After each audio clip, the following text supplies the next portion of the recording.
मागच्या व्हिडिओमध्ये आपण पिंपल्स येण्याची कारणे बघितली. या व्हिडिओमध्ये आपण पिंपल्ससाठीचे उपाय बघणार आहोत.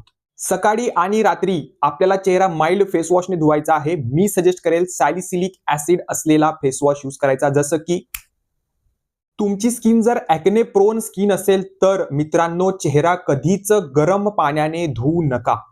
सिरियसली गरम पाण्याने चेहरा धुवू नका. मोस्टली खूप साऱ्या तरुण मंडळींना एक सवय असते, पिंपल झाल्या त्याला उकरत बसायचं इथं इथं. गरज नाही. जितका तुम्ही चेहऱ्याला हात लावाल, जितका त्याला छेडाल, तितकी ती कंडिशन वर्स होते. म्हणून हात लावणे टाळा. बॅक्टेरियाचा प्रसार टाळा. एक सर्वात महत्वाची तरीही सर्वात दुर्लक्षित केली जाणारी गोष्ट, सर्वात आधी आपल्या स्किनचा प्रकार ओळखा. ड्राय आहे, मिक्स आहे की ऑइली आहे हे ओळखल्यानंतर त्या अनुरूपच स्किन केअर प्रोडक्ट्स यूज करावेत.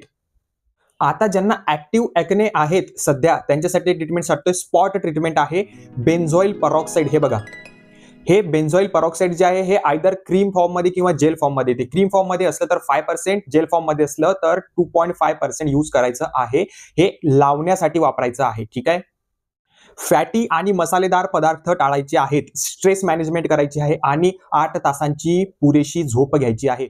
खूप सारे स्किन प्रोडक्ट्स यूज केले म्हणजे स्किन खूप चांगली राहते असं नाही. माझी मैत्रीण हे यूज करते मग मी पण यूज करतो, मी पण ट्राय करून बघतो. नाही, नेमके मोजके स्किन केअर प्रोडक्ट ओळखा, ट्राय करून बघा.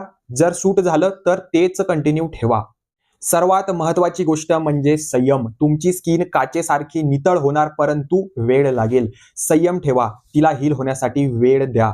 अशाच आरोग्यविषयक टिपांसाठी फॉलो करायला विसरू नका. We are in this together.